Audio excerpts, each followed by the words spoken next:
Next question है find the missing frequency from the following distribution of sales of shops. तुहानू shop दी sales given है, ठीक। Given that median sale of shops is ₹24। तुहानू median cell भी दिती हुई है कि शॉप्स दी मीडियन सेल है ₹24। तुसी मिसिंग फ्रीक्वेंसी फाइंड करनी है। देखो तुहानू इत्थे एक फ्रीक्वेंसी 20 to 30 वाली सेल दी फ्रीक्वेंसी इत्थे गिवन नहीं है। सो तुसी फाइंड आउट करनी है इस सेल दी फ्रीक्वेंसी। सो असी इत्थों टेबल बनाना है। फर्स्ट असी जिहड़ी फ्रीक्वेंसी सानू गिवन नहीं है असी ले ली लेट द मिसिंग फ्रीक्वेंसी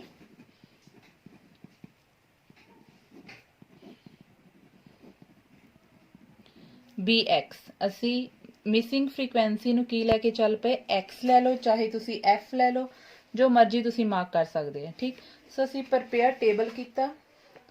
साडे कोल सेल आ गई।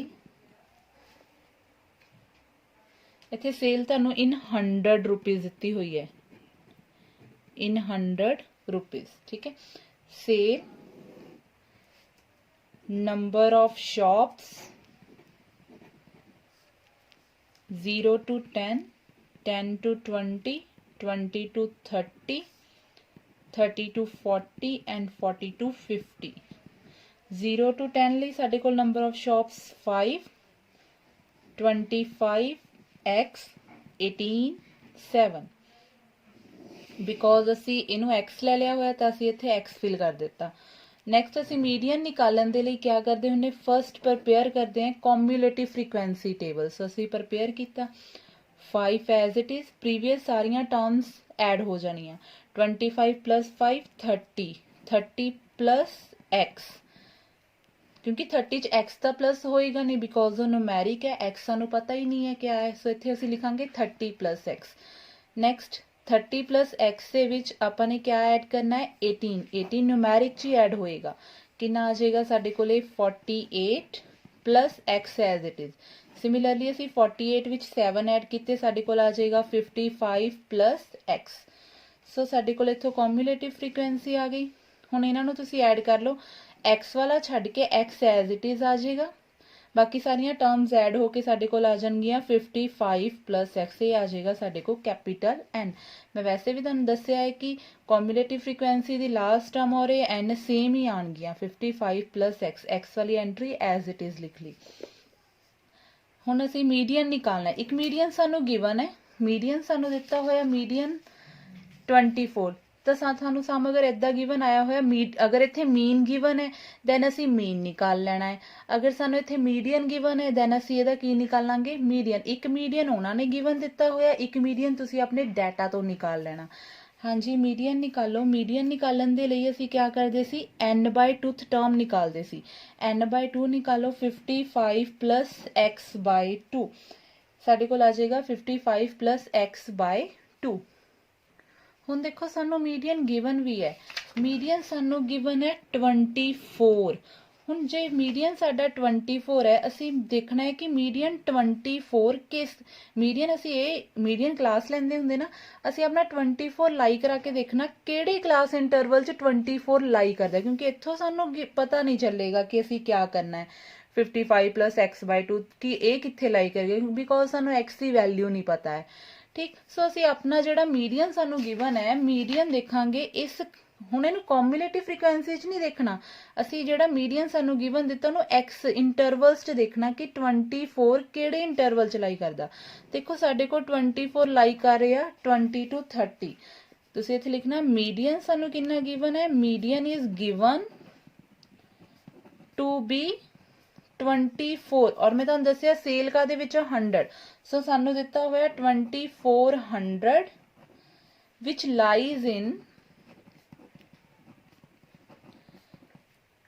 Lies in interval 20 to 30। सो साडे को जेड़ा मीडियन साडी क्लास आ गई, मीडियन क्लास साडे कोल क्या है 20 to 30 है। ये सानू इस फॉर्मूले च किद्दां पता चलिया, अपना मीडियन असी क्लास इंटरवल्स च लाई करा के देखिया। सो असी फॉर्मूला अप्लाई कर दिता मीडियन दा। मीडियन दा फॉर्मूला साडे कोल है L + n/2 - CF upon F × H। L साडे कोल कितना है, लोअर लिमिट इज 20, n/2 ਸਾਡੇ ਕੋਲ ਕਿੰਨਾ ਹੈ 55 plus x/2 minus CF ਸਾਡੇ ਕੋਲ ਕਿੰਨੀ ਹੈ CF is cumulative frequency। ਹੁਣ ਦੇਖੋ ਸਾਡੇ ਕੋਲ ਇਹ ਚੀਜ਼ ਆ ਗਈ cumulative frequency ਅਸੀਂ ਇੱਕ ਪਿਛਲੀ ਲੈਣੇ ਆ ਸੋ cumulative frequency ਸਾਡੇ ਕੋਲ ਕੀ ਆਏਗੀ 30 f ਸਾਡੇ ਕੋਲ ਉਸ ਇੰਟਰਵਲ ਦੀ ਸਾਹਮਣੇ ਵਾਲੀ x into h ਸਾਈਜ਼ ਕਿੰਨਾ ਹੈ 10 ਸੋ ਇਹ ਸਾਡੇ ਕੋਲ ਫਾਰਮੂਲੇ 'ਚ ਵੈਲਿਊਜ਼ ਫਿਲ ਹੋ ਜਾਣਗੀਆਂ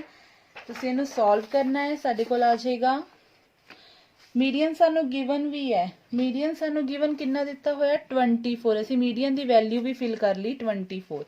ਸੋ 24 equals to 20 plus 55 plus x ਇੱਥੇ ਅਸੀਂ LCM ਲੈ ਲਿਆ 3 to the 6 60 upon 2 whole divided by x into 10 24 which is equals to 20 plus x 60 55 plus j 60 minus j plus minus 60 ਚੋਂ 55 ਗਏ 5 ਬਟ ਕਾਦੇ ਆਣਗੇ ਮਾਈਨਸ ਬਿਕੋਜ਼ 60 ਵੱਡੇ ਔਰ ਕਾਦੇ ਇਹ ਮਾਈਨਸ ਦੇ ਹੋਲ ਡਿਵਾਈਡਡ ਬਾਈ 2x into 10 ਸਾਡੇ ਕੋਲ ਆ ਜਾਏਗਾ 24 which is equals to 2 5s are 10 20 plus 5x minus 5 upon x 24 equals to 20x plus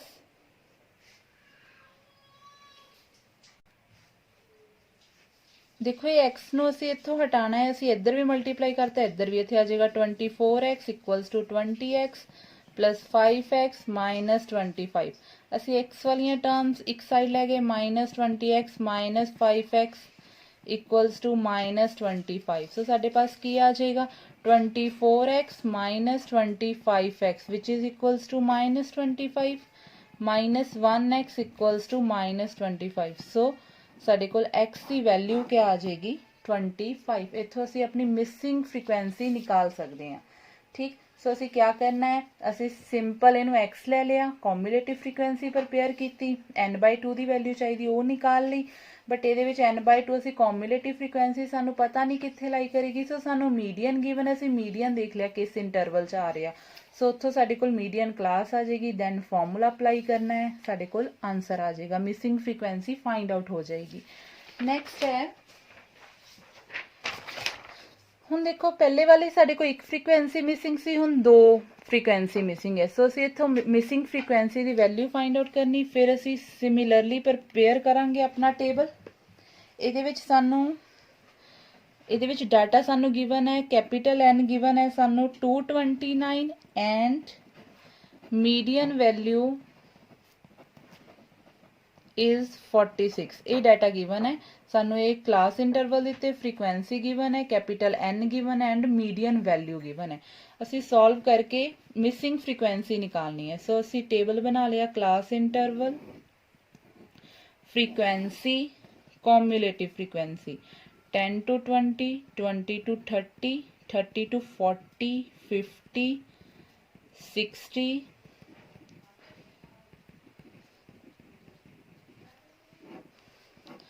corresponding frequency 12 है 30 है देखो स्टूडेंट ये ਤੁਹਾਡੀ चॉइस है ਤੁਸੀਂ ਇੱਥੇ xy ਲਿਖਣਾ है xy ਲਿਖ ਲਓ f1 f2 ਲਿਖਣਾ f1 f2 ਲਿਖ ਲਓ ਆਪਣੀ ਚੋਇਸ ਹੈ ਤੁਸੀਂ ਜਿਹੜਾ ਮਰਜ਼ੀ ਵੇਰੀਏਬਲ ਇੱਥੇ ਲਿਖ ਸਕਦੇ ਹਾਂ ਠੀਕ ਸੋ ਸਾਡੇ ਕੋਲ ਇਹ ਆ ਜਾਏਗਾ f1 ਮਾਰਕ ਕੀਤਾ 65 f2 25 18 cumulative frequency 12 ਆ ਜਾਏਗੀ 12 plus 30 ਸਾਡੇ ਕੋਲ ਕਰਕੇ ਆ ਜਾਏਗਾ 42 ਨੈਕਸਟ ਆ ਜਾਏਗਾ 42 plus f1 ਇਹਨੂੰ ਇਹਦੇ ਪਲੱਸ ਕਰਕੇ ਆ ਜਾਏਗਾ 107 plus f1 107 plus f1 plus f2 ਕਿਉਂਕਿ f1 ਤੇ f2 ਆਪਸ ਚ ਐਡ ਥੋੜੀ ਹੋ ਸਕਦੇ ਸੋ ਐਜ਼ ਇਟ ਇਜ਼ ਆ ਜਾਏਗਾ 25 ਐਡ ਕੀਤੇ ਸੋ ਸਾਡੇ ਕੋਲ ਆ ਜਾਏਗਾ 132 plus f1 plus f2 and last is 150 plus f1 plus f2 ਸੋ ਇਹ ਆਈ ਸਾਡੇ ਕੋਲ cumulative frequency and ਸਾਨੂੰ n given ਹੈ 229 ਠੀਕ ਇਹ ਸਾਨੂੰ given ਹੈ 229 ਇੱਕ ਅਸੀਂ n ਇੱਥੋਂ ਵੀ ਨਿਕਾਲ ਲੈਣਾ ਹੈ ਸੋ ਇਹਨਾਂ ਸਾਰੀਆਂ ਟਰਮਸ ਨੂੰ ਪਲੱਸ ਕਰਕੇ ਸਾਡੇ ਕੋਲ ਕੀ ਆ ਜਾਏਗਾ 150 plus f1 plus f2 ਠੀਕ ਹੈ ਸਾਡੇ ਕੋਲ ਇੱਕ n ਦੀ ਵੈਲਿਊ ਗਿਵਨ ਹੈ 229 ਇੱਕ ਅਸੀਂ ਇਹਨਾਂ ਸਾਰਿਆਂ ਨੂੰ ਪਲੱਸ ਕਰਕੇ f1 as it is f2 as it is ਬਾਕੀ ਸਾਰੀਆਂ ਨੂਮੈਰਿਕ ਟਰਮਸ ਨੂੰ ਐਡ ਕਰ ਲਿਆ सिमिलरली ਅਸੀਂ ਇਹਦੇ ਵਿੱਚ ਸਾਡੇ ਕੋਲ ਆ ਦੋਨੋਂ ਸੇਮ ਆਣਗੇ 150 plus f1 plus f2 now n by 2 ਨਿਕਾਲ ਲਓ n by 2 ਦੇਖੋ n ਸਾਨੂੰ ਗਿਵਨ ਹੈ ਦੈਨ n by 2 ਤਾਂ ਅਸੀਂ ਡਾਇਰੈਕਟ ਇੱਥੋਂ ਹੀ ਨਿਕਾਲ ਸਕਦੇ 229 by 2 ਹੁਣ ਦੇਖੋ ਸਾਨੂੰ ਚਾਹੀਦਾ ਹੈ ਮੀਡੀਅਨ ਨਿਕਾਲਣ ਦੇ ਲਈ ਮੀਡੀਅਨ ਕਿੱਥੇ ਲਾਈ ਕਰ ਰਿਹਾ 46 ਸਾਡੇ ਕੋਲ 46 ਕਿਹੜੇ ਇੰਟਰਵਲ ਚ ਲਾਈ ਕਰ ਰਿਹਾ 40 to 50 so median 46 lies in 40 to 50 class interval so ਸਾਡੀ median class ਕੀ ਆ ਗਈ median class is 40 to 50 ਦੇਖੋ ਹੁਣ ਇੱਥੋਂ ਤਾਂ ਸਾਡੇ ਕੋਲ ਇੱਕ ਇਕੁਏਸ਼ਨ ਬਣੇਗੀ ਉੱਥੇ ਇੱਕ ਹੀ ਵੈਲਿਊ ਆਏਗੀ ਬਟ ਇੱਥੇ ਤਾਂ ਅਸੀਂ ਦੋ ਫ੍ਰੀਕੁਐਂਸੀਜ਼ ਫਾਈਂਡ ਕਰਨੀਆਂ ਹੁਣ ਦੋ ਫ੍ਰੀਕੁਐਂਸੀ ਫਾਈਂਡ ਕਰਨ ਦੇ ਲਈ ਫਰਸਟ ਕੰਡੀਸ਼ਨ ਇਹ ਚੂਜ਼ ਕਰਨੀ ਹੈ ਆਪਾਂ ਨੇ ਠੀਕ ਹੈ ਕਿ ਸਾਨੂੰ ਇੱਕ n ਦੀ ਵੈਲਿਊ ਉਹਨਾਂ ਨੇ ਦਿੱਤੀ ਹੋਈ ਹੈ ਇੱਕ ਅਸੀਂ ਆਪ ਫਾਈਂਡ ਕਰਨੀ ਸੋ ਸਾਡੇ ਕੋਲ ਇੱਕ ਇਕੁਏਸ਼ਨ ਬਣੀ given n equals to 229 n ਆਪਣੇ ਕੋਲ ਕਿੰਨਾ ਆਇਆ 150 plus f1 plus f2 equals to 229 ਸੋ ਇੱਥੇ ਅਸੀਂ f1 plus f2 ਦੀ ਵੈਲਿਊ ਆ ਗਈ ਸਾਡੇ ਕੋਲ 229 minus 150 229 minus 150 is 79 ਸੋ ਸਾਡੇ ਕੋਲ ਆ ਗਿਆ f1 plus f2 equation number 1 ਅਸੀਂ ਦੂਸਰੀ ਇਕੁਏਸ਼ਨ ਬਣਾ ਲੈਣੀ ਮੀਡੀਅਨ ਤੋਂ ਮੀਡੀਅਨ ਕਲਾਸ ਸਾਡੇ ਕੋਲ ਆਈ ਹੋਈ ਸੀ ਸੋ ਅਸੀਂ ਇੱਥੇ ਮੀਡੀਅਨ ਦਾ ਫਾਰਮੂਲਾ ਲਗਾਇਆ median is equals to L plus n by 2 minus CF upon F into H median ਸਾਨੂੰ ਗਿਵਨ ਹੈ 46 L ਦੇਖੋ 40 plus n by 2 ਕਿੰਨਾ ਆਇਆ 229 by 2 ਆਇਆ ਹੋਇਆ ਸਾਡੇ ਕੋਲ 229 by 2 ਹੀ ਫਿਲ ਕਰ ਲਿਆ ਮੈਂ ਇੱਥੇ 229 by 2 ਮਾਈਨਸ ਹਾਂਜੀ ਹੁਣ CF ਚੂਜ਼ ਕਰਨੀ ਸਾਡੀ ਮੀਡੀਅਨ ਕਲਾਸ A ਵਾਲੀ ਆਈ ਸੋ ਇੱਕ ਪਿਛਲੀ ਅਸੀਂ ਕੀ ਲੈਣੀ ਹੁੰਦੀ ਕੌਮੂਲੇਟਿਵ ਫ੍ਰੀਕੁਐਂਸੀ ਸੋ ਇਹ ਸਾਡੇ ਕੋਲ ਆਈ 42 plus f1 ਦੇਖੋ ਬਾਹਰ ਮਾਈਨਸ ਦਾ ਸਾਈਨ ਹੈ ਸੋ ਇਹਨੂੰ ਬ੍ਰੈਕਟ 'ਚ ਲਿਖਣਾ ਹੈ ਕਿਉਂਕਿ ਮਾਈਨਸ ਅੰਦਰ ਜਾ ਕੇ ਸਾਈਨ ਚੇਂਜ ਕਰ ਦੇਗਾ ਡਿਵਾਈਡਡ ਬਾਈ f ਕਿੰਨੀ ਲੈਣੀ ਹੈ f ਹੈ ਸਾਡੇ ਕੋਲ 65 ਇਨਟੂ h ਕਲਾਸ ਸਾਈਜ਼ ਹੈ 10 ਸੋ ਸਾਡੇ ਕੋਲ ਆ ਗਿਆ 46 40 plus 229 ਮਾਈਨਸ ਇੱਥੇ ਮਲਟੀਪਲਾਈ ਕਰ ਦੋ ਸੀ 2 2 ਜਾ 4 4 2 ਜਾ 8 ਅੰਦਰ ਮਾਈਨਸ ਵੀ ਖੁੱਲ ਜਾਏਗਾ ਮਾਈਨਸ 2f1 ਦੇਖੋ ਤੁਸੀਂ ਇੱਥੇ ਐਲਸੀਐਮ ਲੈ ਲਿਆ 2 ਨੂੰ ਇਹਦੇ ਨਾਲ ਵੀ ਮਲਟੀਪਲਾਈ ਕਰਤਾ ਔਰ ਇਹਦੇ ਨਾਲ ਵੀ ਮਲਟੀ ਔਰ ਮਾਈਨਸ ਨੂੰ ਅੰਦਰ ਡਿਸਟ੍ਰੀਬਿਊਟ ਕਰਤਾ ਡਿਵਾਈਡਡ ਬਾਈ 65 ਨੂੰ 2 ਨਾਲ ਕਰ ਦਿਓ 5 2 ਜਾ 10 6 2 12 ਤੇ 1 13 into 10 10 ਨਾ 10 ਕੈਂਸਲ ਸੋ ਸਾਡੇ ਕੋਲ ਆ ਗਿਆ 46 ਇਕੁਅਲਸ ਟੂ ਦੇਖੋ ਮੈਂ ਇੱਥੇ ਵੀ ਐਲਸੀਐਮ ਲੈਣ ਲੱਗੀ ਆ ਨੀਚੇ 30 ਨੂੰ ਰਿਮੂਵ ਕਰਨਾ ਅਗਰ 30 ਨੂੰ ਰਿਮੂਵ ਕਰਨੇ ਨੂੰ ਇੱਧਰ ਵੀ ਮਲਟੀਪਲਾਈ ਕਰ ਦਿਓ ਇੱਥੇ ਵੀ ਆਪਣੀ ਟਰਮ ਨਾਲ ਨਹੀਂ ਇਹਨੇ ਮਲਟੀਪਲਾਈ ਹੋਣਾ ਸੋ 46 ਨੂੰ ਵੀ 13 ਨਾਲ 14 ਨੂੰ ਵੀ 13 ਨਾਲ 229 ਮਾਈਨਸ 84 ਸਾਡੇ ਕੋਲ ਕਿਆ ਆ ਜਾਏਗਾ 145 ਮਾਈਨਸ 2f1 13 ਤਾਂ ਚਲਾ ਗਿਆ ਹੁਣ ਮਲਟੀਪਲਾਈ ਹਾਂਜੀ ਹੁਣ 46 ਨੂੰ 30 ਨਾਲ ਮਲਟੀਪਲਾਈ ਕਰ ਲਓ 46 ਨੂੰ 30 ਨਾਲ ਮਲਟੀਪਲਾਈ ਕਰਕੇ ਸਾਡੇ ਕੋਲ ਆ ਜਾਏਗਾ 598 40 ਨੂੰ 13 ਨਾਲ ਕੀਤਾ ਆ ਜਾਏਗਾ 520 plus 145 minus 2f1 this implies 598 ਇਹਨਾਂ ਦੋਨਾਂ ਨੂੰ ਐਡ ਕਰ ਲਓ ਇਹ ਸਾਡੇ ਕੋਲ ਐਡ ਕਰਕੇ ਆ ਜਾਏਗਾ 6 minus 2f1 this implies ਇਹਨੂੰ ਦੂਸਰੀ ਸਾਈਡ ਲੈ ਜਾਓ ਇਹ ਮਾਈਨਸ 'ਚ ਹੋ ਜਾਏਗਾ ਮਾਈਨਸ 2f1 ਮਾਈਨਸ ਕਰਕੇ ਆ ਜਾਏਗਾ minus 67 which is equals to minus 2f1 minus ना minus cancel 67 upon 2 equals to f1 this implies f1 आ जाएगा साडे कोल 33.5 ਹੁਣ ਸਾਡੇ ਕੋਲ f1 ਆ ਗਿਆ ਬਟ ਅਸੀਂ f1 ਐਂਡ f2 ਦੋਨੋਂ ਨਿਕਾਲਣੀ ਹੈ ਹੁਣ ਦੇਖੋ ਸਾਡੇ ਕੋਲ ਇਕੁਏਸ਼ਨ ਫਰਸਟ ਹੈ ਉਹਦੇ ਚ f1 ਤੁਸੀਂ f1 ਦੀ ਵੈਲਿਊ ਇਕੁਏਸ਼ਨ ਫਰਸਟ ਵਿੱਚ ਫਿਲ ਕਰ ਦੇਣੀ put value of f1 in equation first so 33.5 plus f2 equals to 79 therefore f2 आ गया 79 minus 33.5 which is equals to 45.5 hence missing frequencies साडे कोल missing frequencies आ गई missing frequencies केड़ियां आईयां 33.5 and 45.5 ਸੋ ਜਦੋਂ ਸਾਡੇ ਕੋਲ ਇੱਕ ਫ੍ਰੀਕੁਐਂਸੀ ਮਿਸਿੰਗ ਹੋਏ ਉਹਦੇ ਵਿੱਚ ਤੁਸੀਂ ਡਾਇਰੈਕਟ ਮੀਡੀਅਨ ਦਾ ਫਾਰਮੂਲਾ ਲਗਾਉਣਾ। ਅਗਰ ਦੋ ਫ੍ਰੀਕੁਐਂਸੀਜ਼, ਇੱਕ ਤੁਸੀਂ n ਵਾਲੀ ਕੰਡੀਸ਼ਨ ਤੁਹਾਨੂੰ ਗਿਵਨ ਹੋਣੀ, ਉੱਥੋਂ ਇੱਕ ਟਰਮ ਬਣ ਜਾਣੀ, ਐਂਡ ਦੂਸਰਾ ਤੁਸੀਂ ਮੀਡੀਅਨ ਨੂੰ ਸੋਲਵ ਕਰਕੇ ਉੱਥੋਂ ਇੱਕ ਫ੍ਰੀਕੁਐਂਸੀ ਆ ਜਾਏਗੀ। ਦੈਨ ਇਹਦੀ ਵੈਲਿਊ ਤੁਸੀਂ ਇਕੁਏਸ਼ਨ 1 'ਚ ਫਿਲ ਕਰਕੇ ਸਾਡਾ F2 ਆ ਜਾਏਗਾ।